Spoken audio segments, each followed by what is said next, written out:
Fabio Beltrán, es mucho gusto de tenerle en No hay lugar común. Muchas gracias por la oportunidad. Arranco con una primera pregunta. ¿Por qué Manlio Fabio Beltrones fascina tanto? Y diría yo, para lo bueno y para lo malo. Para lo bueno, un periodista que yo admiré enormemente, Granados Chapa. Su último artículo, la última columna en la que se despidió, la dedicó a Manlio Fabio Beltrones. Jesús Blanco Ornelas, gran periodista en este país, cuando le entregaron el Cabot, que es tan importante como el Pulitzer en periodismo, le pidió a usted que lo acompañara a Nueva York. Raro ver un político tan querido por periodistas que fueron tan críticos.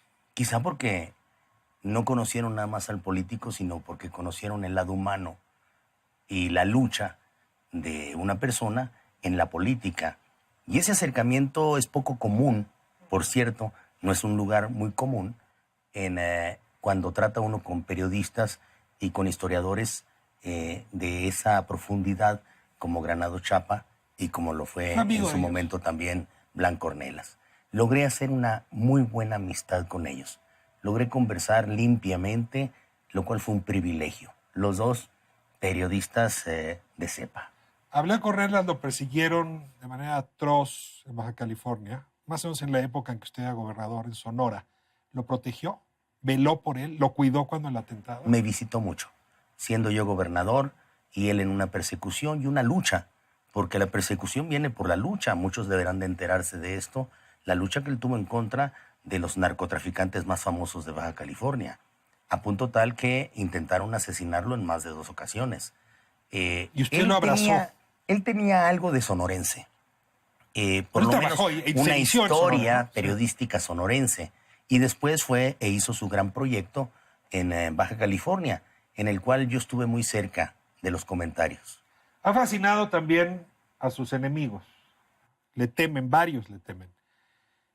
Hoy está de moda la posverdad, pero usted vivió en algún momento una calumnia. Ciro Gómez Leiva lo llamó el cuentazo de principio a fin. Una nota en New York Times que lo acusó de estar involucrado con el narcotráfico y que no le ha seguido persiguiendo en la vida este argumento. Y sus enemigos lo han usado una y otra vez.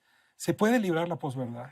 Tienen más razón mis amigos al juzgarme que mis enemigos al temerme. Estoy muy seguro de que nadie se libra de una canalla política andando en lo que puede ser el ejercicio público. Me tocó en esa ocasión. Afortunadamente, yo personalmente hice una denuncia para que se investigaran los hechos, los cuales resultaron ampliamente falsos y calumniosos. Y de ahí la importancia de que Blanco Ornelas, un luchador en contra de esas mafias del narcotráfico, me invitase a que estuviera yo acompañándolo en Nueva York, cuando le entregaban un premio por ser el periodista que más había combatido y denunciado a actores del narcotráfico reales. 2 amigos echaron la mano en momentos difíciles. Para eso son los amigos. ¿Puede un político quitarse de encima una calumnia de ese tamaño? ¿O uno se muere arrastrando esa cobija? Yo creo que la verdad es más poderosa que la mentira. No obstante, la ¿Confía mentira... en eso? La mentira se va reciclando o la canallada se va reciclando con nuevos canallas que la recuerdan. Hay algunos enemigos en su carrera. Le voy a pedir que los califique del 1 al 5, siendo el 5 el peor y el 1 el menos malo. Siempre y cuando sean verdaderos enemigos. El Esther Gordillo Morales. No es una enemiga, fue una adversaria que yo combatí y ella no quiso. Ernesto Zedillo Ponce de León. Un presidente de la República que a final de cuentas hizo su trabajo, creo que injustamente tratando a sus amigos. Con Vicente Fox ni el saludo se daban. Hoy somos buenos amigos y convivimos frecuentemente. Emilio Chafet. Emilio Chafet es uno de los hombres más inteligentes que yo he conocido y por ello complejo. ¿Me faltó algún enemigo? Es que ninguno de ellos son enemigos. Con todos ellos he convivido de una u otra manera. Hay etapas en que en alguno de ellos encontré un gran amigo. Me regreso en la biografía. Usted tiene sangre yaqui. Su hija tiene sangre yaqui. Tiene una abuela yaqui. Además perdió un ojo en circunstancia, digamos, haciendo labores del hogar. ¿Qué le dice esa herencia? Bueno, te da esencia.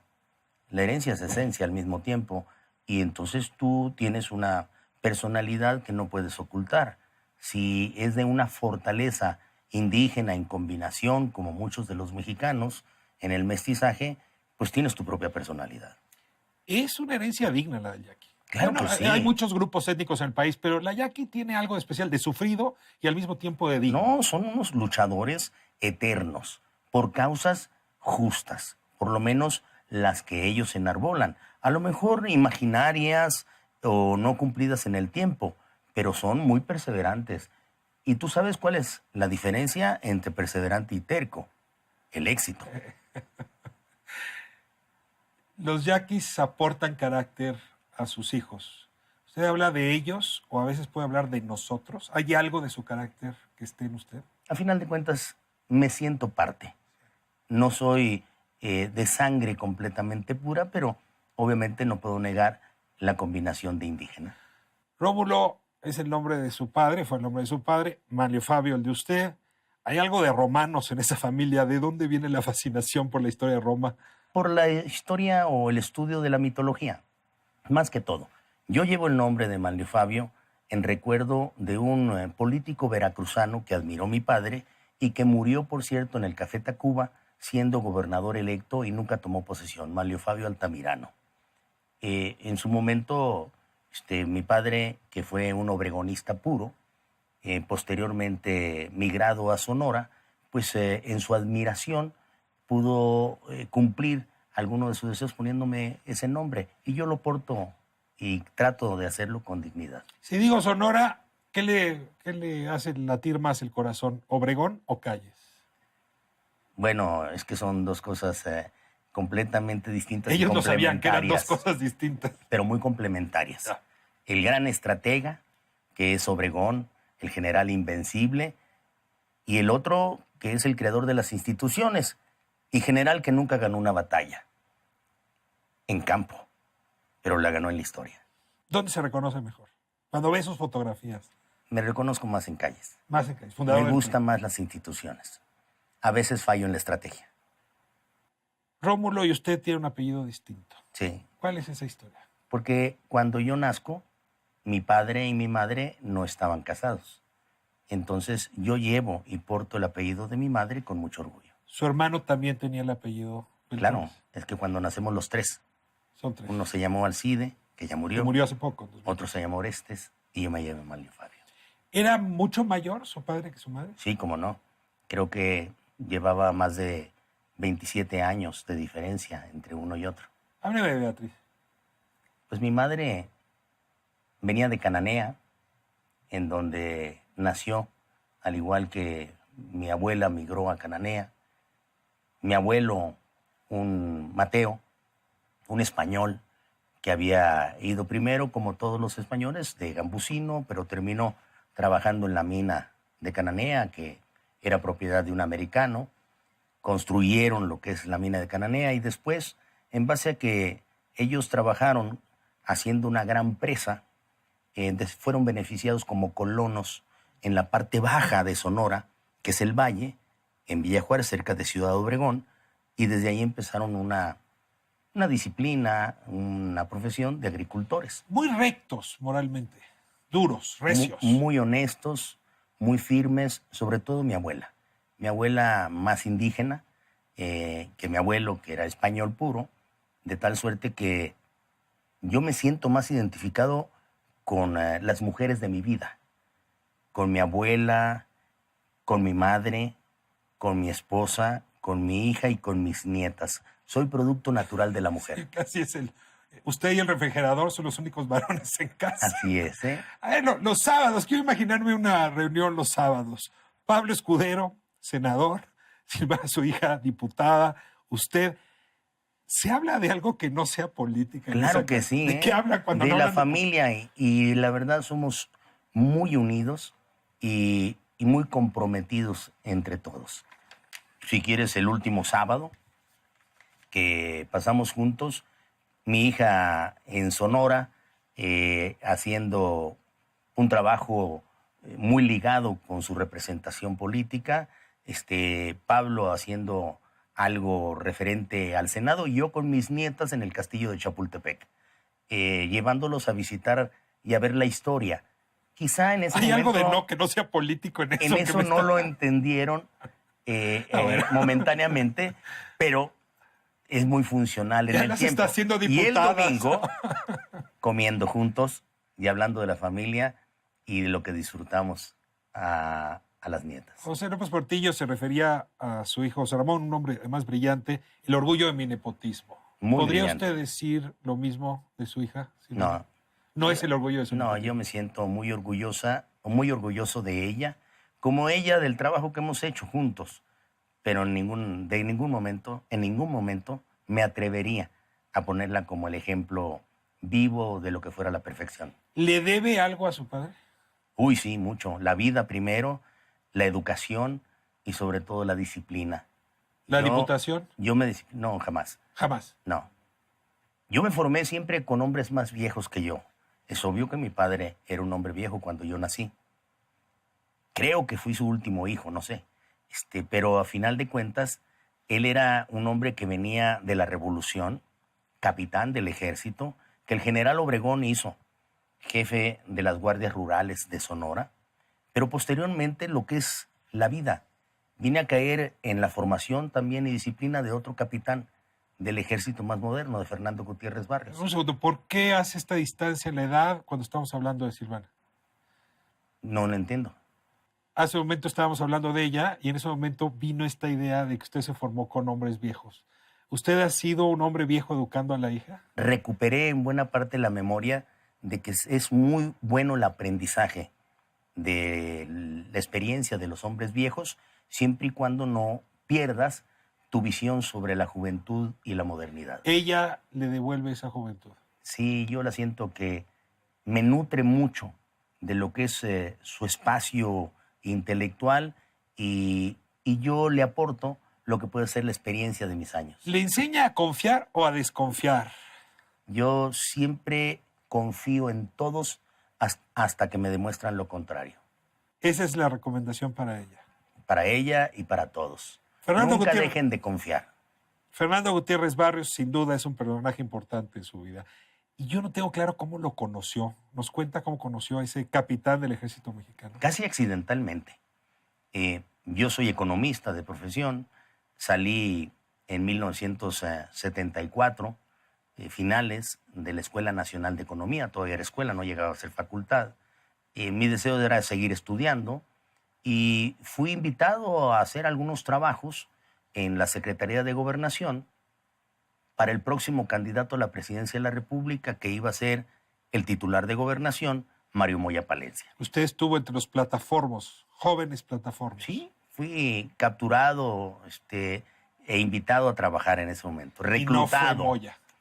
Cuando me di cuenta que estaba trabajando, haciendo estudios sobre el país para el próximo candidato, Mario Moya Palencia, y no resulta Mario Moya Palencia el candidato a la presidencia de la República, dije hasta aquí llegó mi carrera política y mi primera incursión en algo mayor.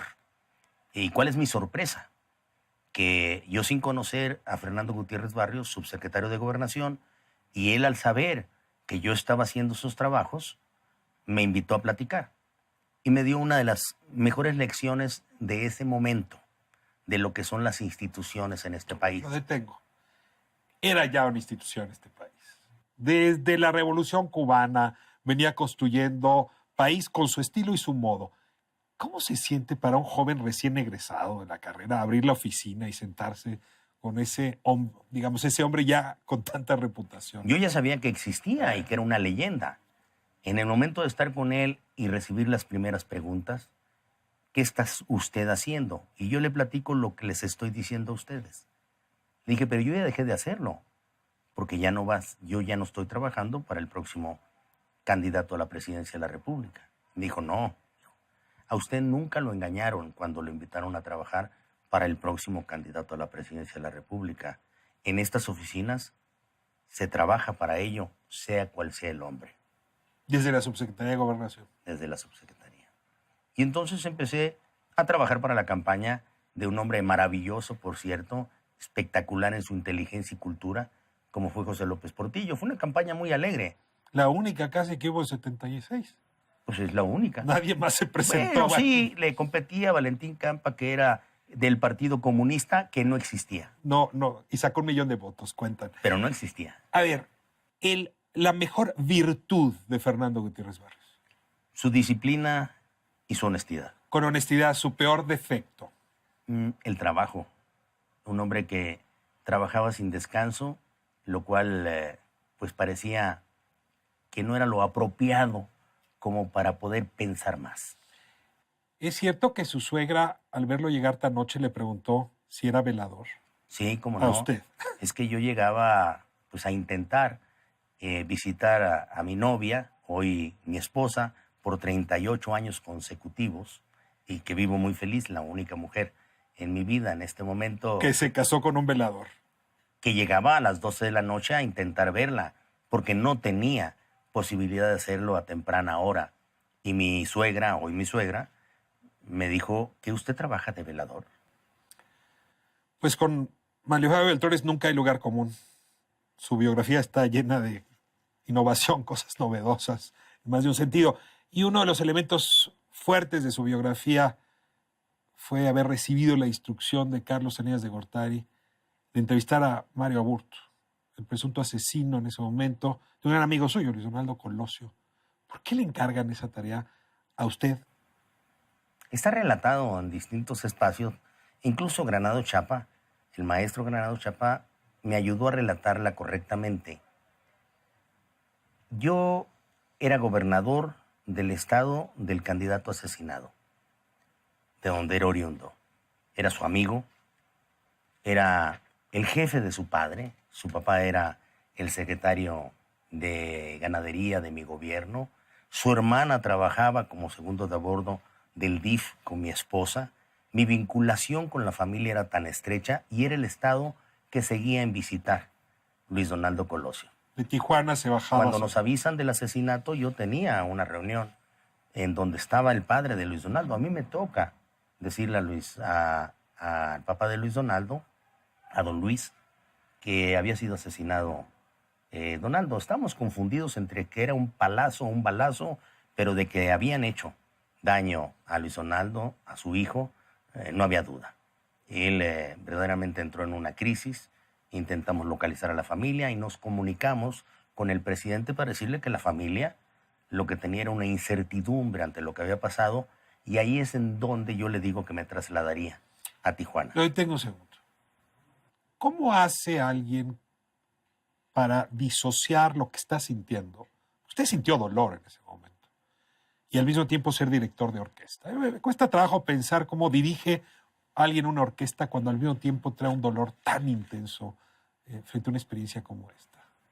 Pues esos son momentos en los que difícilmente se piensa, sino que se reacciona.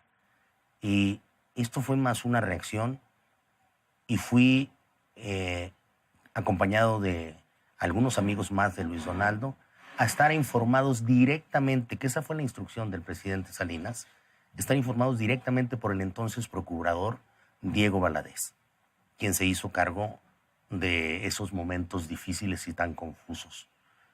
No me toca a mí, no lo hice, no podía hacerlo. El interrogar al asesino es completamente falso. O sea, no habló usted. Ni nunca estuvo a mi disposición. Lo único que verificamos antes de que fuera trasladado a la Ciudad de México es que estuviera en condiciones de poder hacerlo, que tuviera vida. Y esto, sobre todo por un momento en el cual Diana Laura, cuando yo la veo en el hospital y está en el máximo nivel de dolor, me dice, te encargo mucho, Manlio, que veas que este asesino o probable asesino que está detenido esté con vida siempre para declarar. Lo único que fuimos a hacer es supervisar que estuviera con vida cuando fuera trasladado a la Ciudad de México. Manlio, usted, esto también está contado, pero quiero que lo comparta con el público.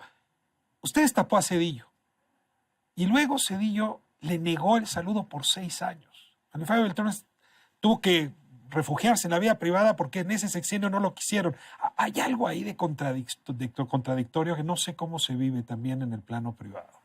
La verdad, como dice un viejo amigo, Jackie también, que ya murió. En esto de la política, los amigos son de a mentiritas y los enemigos son de a de veras. De tal suerte que cuando a mí me toca con enorme responsabilidad el ver cómo se llegaba a tener un candidato sustituto a Luis Donaldo Colosio, asesinado arteramente, nunca dudé en que primero debería de cumplir con lo que son los requisitos constitucionales y posteriormente ser también un hombre que con talento pudiera continuar una obra transformadora y hubiese sido de la confianza de Luis Donaldo. Y ese, en específico, que cumplía los dos requisitos, era Ernesto Zedillo. ¿Por órdenes de Carlos Salinas de Gortari o por convicción del partido? Por una combinación que no lo puedo llamar yo órdenes, sino coincidencia entre lo que era el entonces presidente Carlos Salinas, Ernesto Zedillo y yo sentados en una misma mesa. El PRI educó a sus militantes para gobernar desde el poder. Y un día el PRI se quedó sin el poder de la presidencia y entonces la generación de relevo a la cual pertenece usted tuvo que inventarse como oposición. Y yo sí diría que entre 4 y 5 personas le enseñaron al PRI a hacer oposición. A ver, ¿cómo se muda de ser, pues en fin, parte de la corte a parte de los que están abajo del castillo? Cuando uno tiene una educación en las instituciones, cuando uno ha tenido los mejores maestros de la política, nunca duda en ser responsable. Yo he formado parte de la oposición, pero lo he hecho siempre con una gran responsabilidad. Y si no, las pruebas las pongo sobre la mesa. La elección más difícil que yo he visto en la historia no fue la de 1988, que por cierto la vi. Yo era candidato al Senado junto con Luis Donaldo Colosio. No, la elección más difícil fue la del 2006, en donde sí estuvo a punto de romperse el orden constitucional y que era probable y muy posible de que el entonces candidato triunfador por un mínimo de votación, Felipe Calderón, no tomara protesta como gobernador como presidente constitucional de los Estados Unidos mexicanos. Y ahí es en donde la pequeña bancada del PRI en el Senado, con la pequeña bancada del PRI en Cámara de Diputados con mi amigo Emilio Gamboa, hicimos la diferencia. Y se vuelven pieza fundamental del poder, desde otra Pero qué parte de la interesante. construcción, ¿no? Déjame nada más aquí comentarte una anécdota, porque además es real. Yo que desde hace tiempo, más de una década, vengo proponiendo gobiernos de coalición, es que visitamos al entonces presidente electo, Felipe Calderón, en sus oficinas de la Colonia del Valle, en donde nos deslizó una oferta de hacer un cogobierno. Uh-huh. Gobierno de coalición, que ahora es una de sus banderas. Y que ahí con enorme firmeza, lo recuerdo además con gusto, con alegría, y la inteligencia de la que es poseedor, Mariano Palacios, le dijo: presidente, de ninguna manera aceptamos nosotros cogobernar con posiciones específicas del gobierno, porque eso no lo señala la Constitución. Usted quiere hacer un gobierno de coalición o un congobierno, póngalo en la Constitución. Reforme la Constitución. Y será legal. Todo lo demás parecerá un acto tramposo. A finales de ese gobierno... Por cierto, nadie podrá decir que del 2006 al 2012, Felipe Calderón, a alguno de los 3 protagonistas, Mariano Palacios, Emilio Gamboa y Manlio Fabio Beltrones, para que tomara posesión, le fue pedido una jefatura de departamento de la más menor secretaría. Pero Manlio se la pusieron difícil. En más de una ocasión se En cambio, el Bester Gordillo sí.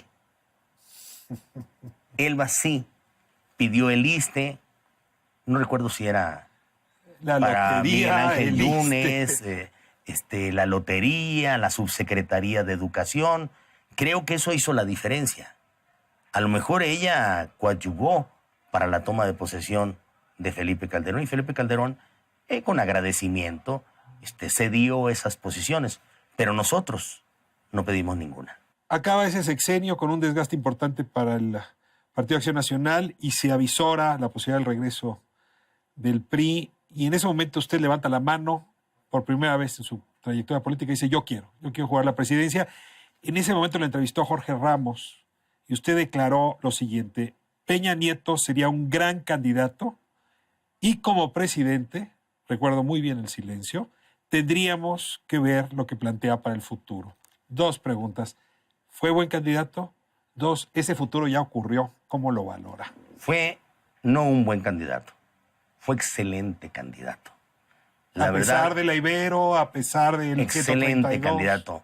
Difícilmente alguien hubiera aguantado esos momentos y tropiezos.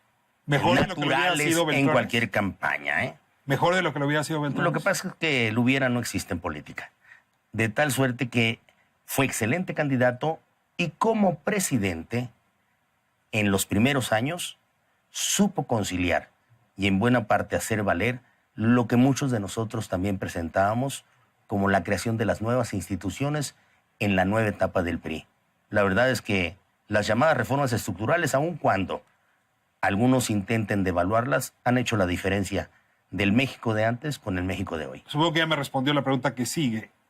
¿El Pacto por México valió la pena en todos sus términos? Claro que sí. Haber operado, si uno de los operadores principales... Lo del pacto, volvería a no se suscribir. arrepiente.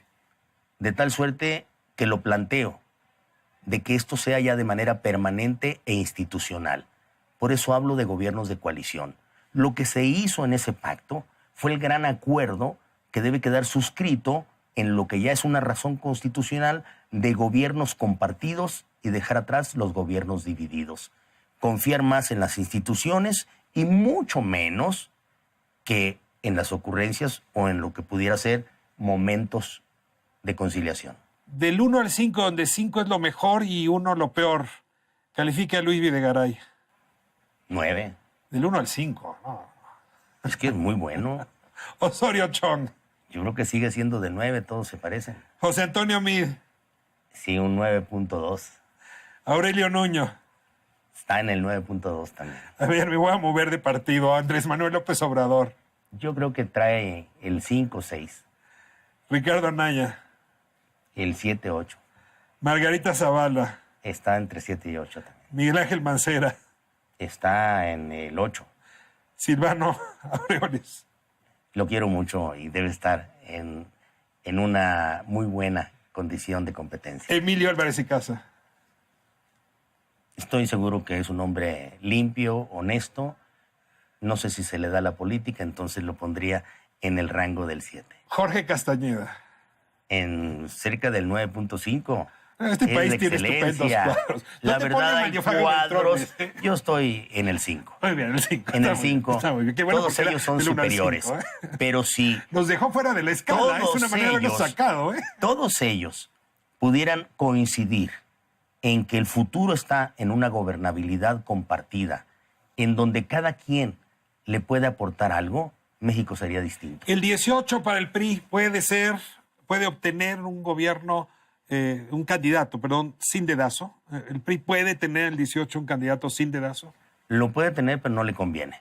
Creo que debe de buscar un proceso mínimamente democrático interno para poder seleccionar aquel que conjunte de mejor manera propósitos comunes. ¿Va a jugar para el 18?